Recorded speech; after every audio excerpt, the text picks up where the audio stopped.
And we're live on another episode of the Football Palestine Extra podcast, the podcast where we sum up everything that's happened this week in the world of Palestinian football and give it to you in this nicely condensed video format, which you can see in its entirety if you are a premium subscriber. So if you like what you see and hear here, then consider upgrading to a paid subscription. We've got a couple of things to talk about. Some transfer news, some stuff happening on kind of the political front. We have a date now for the Asian Cup Draw as well, which we will get into. But first and foremost, if you're eagle-eyed, if you're somebody that goes to footballpalestine.com regularly, you might have noticed that there is a new section in the header menu that says Audio Originals, and that's because for our premium subscribers, we are dropping a new 6-part audio original podcast split up in 6 parts that covers the history of Palestine between 2005 and 2011. Note that I said the history of Palestine and not just Palestinian football. And so what I've tried to do is explain what Palestine was like in this time period, and specifically dig into the political schism that happened between Hamas and Fatah. So that audio original is called Scoreless at the Break.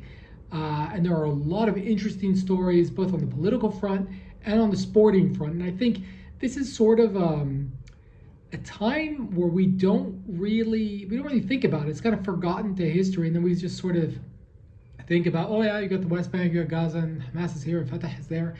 And there was this election that people reference, but they never really talk about. So this will give you, I think, a better understanding of what the country was like at this time and why we are in the situation we're in. And you'll also kind of get the context as to what makes Palestinian football special. How was it able to survive during a very, very turbulent period?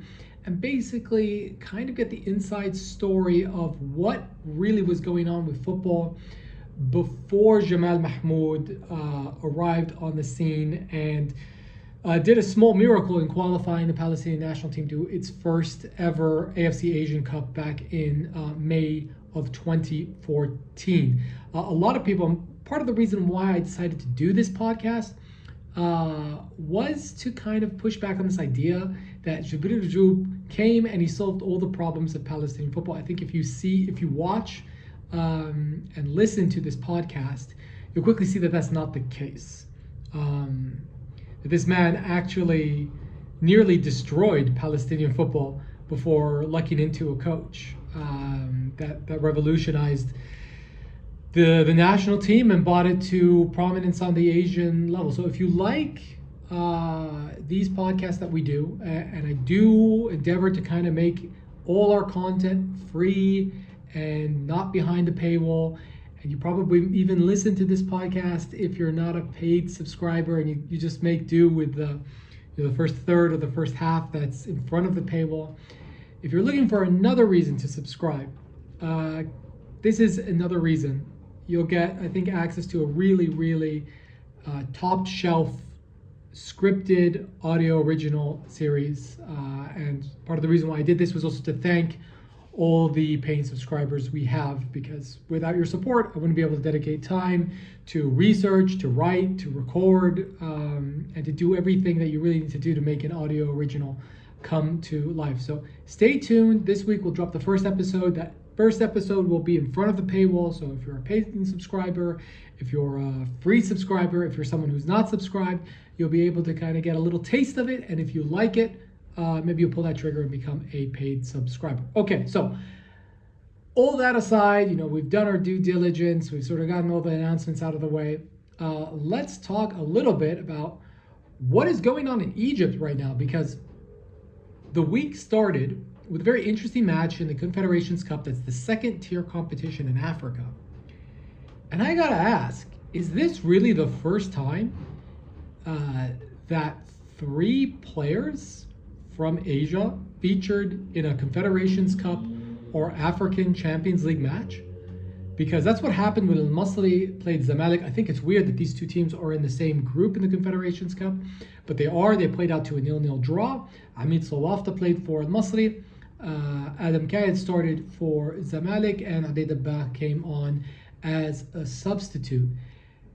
And yeah, I think out of the three, the man who impressed the most was Hamid Sawafta, who I believe was making his competitive debut for the club, and has gone on to just go from strength to strength. He tallied an assist later on in the week with Al-Masry, and you're starting to see, I think, the start of pathways to prominence for Palestinian footballers not being opened up but being established. That now it is the case that the Egyptian League will look to Palestine and will look to the Palestinian national team to get quality players. And that was something that was not there before.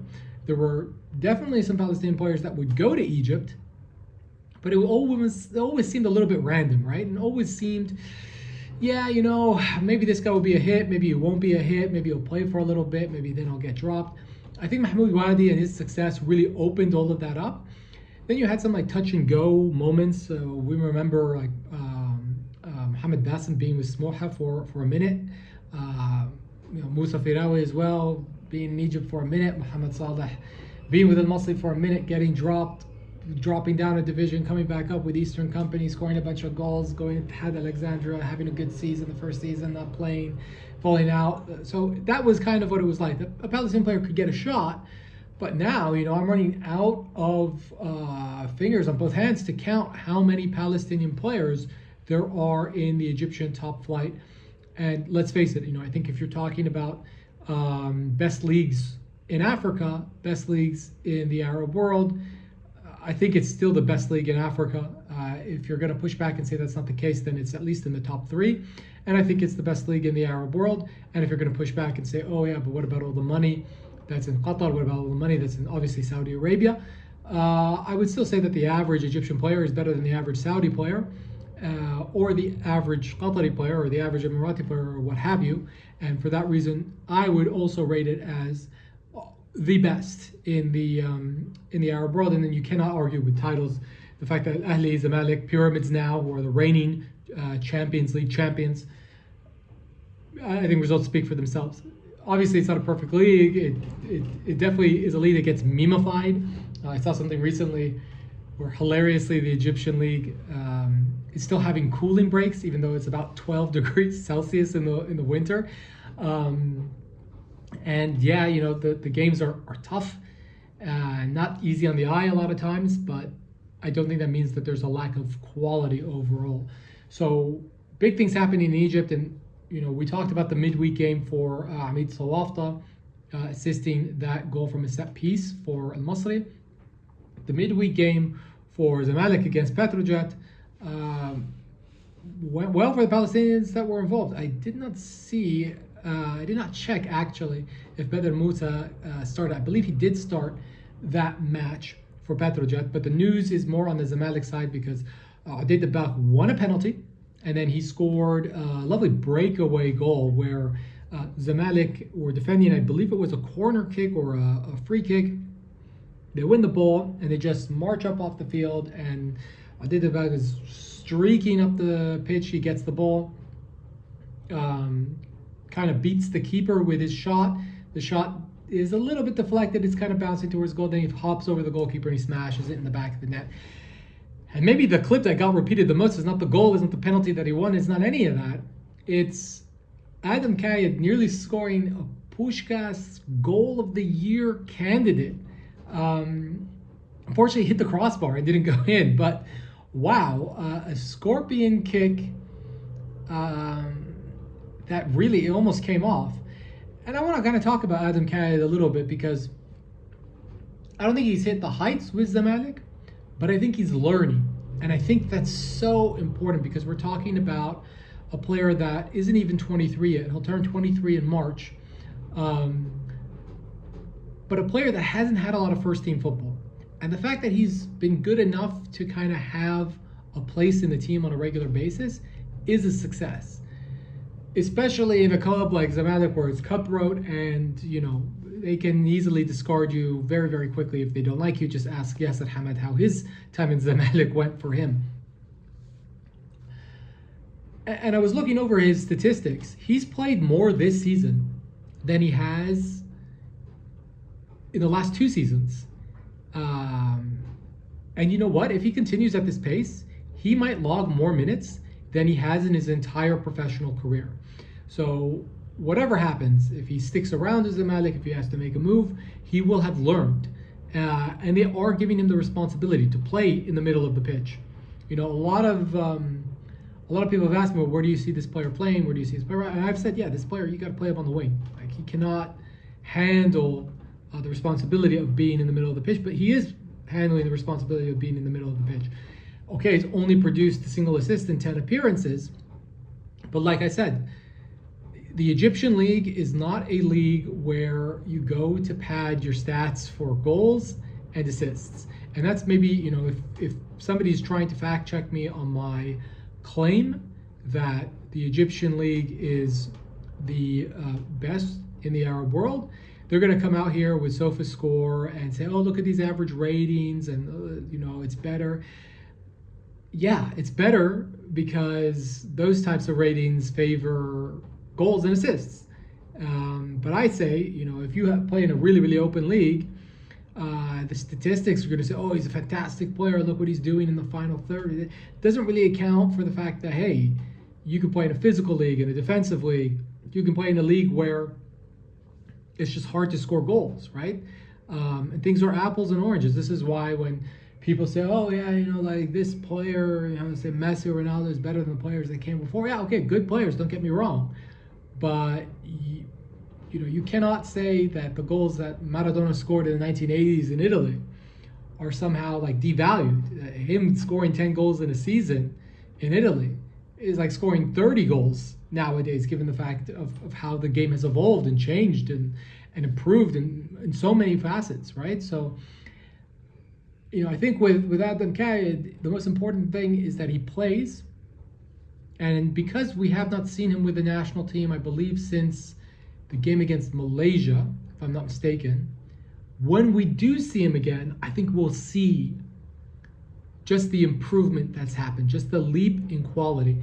It reminds me a little bit about the progression that we saw with Ade Dabbagh. For those of you who have watched the national team long enough, you'll remember that the last we saw of Ade Dabbagh before the pandemic was October of 2019. Sorry, not even October 2019. September of 2019. And he had scored against Uzbekistan, and then he played against Singapore in World Cup qualifying. Suffered an injury. Went through all sorts of trials and tribulations in 2020. Resurfaced in 2021 on the back of a season where he was the leading goal scorer in Kuwait, after being discarded by Qadsiya and Salmiya and, you know, by Qadsiya twice, right? Because they sent him out on loan and he came back and they're like, no, you can go out on loan again. He went to Al-Arabi and he won the league with them and he was the top scorer. But when we saw him again, yeah, we knew he was a good player, a special player. But he was no longer a player for the future. He was a player of the present. And I will bet that when we see Adem Kayed again, we will see that type of progression because he has been playing consistently, and it's so important, right? When we go and we rate these transfers, the most important thing for any player is, are you playing week in and week out? Because that's how you will get the best out of yourself. And if you're a young player, you stand to even improve a lot if you're playing consistently. If you're at a big club and sitting at the bench, or in Qatar, Musa Firawi with Al-Arabi is just waiting for the exemption, but the exemption never seems to be forthcoming. That's a good way to tank your career.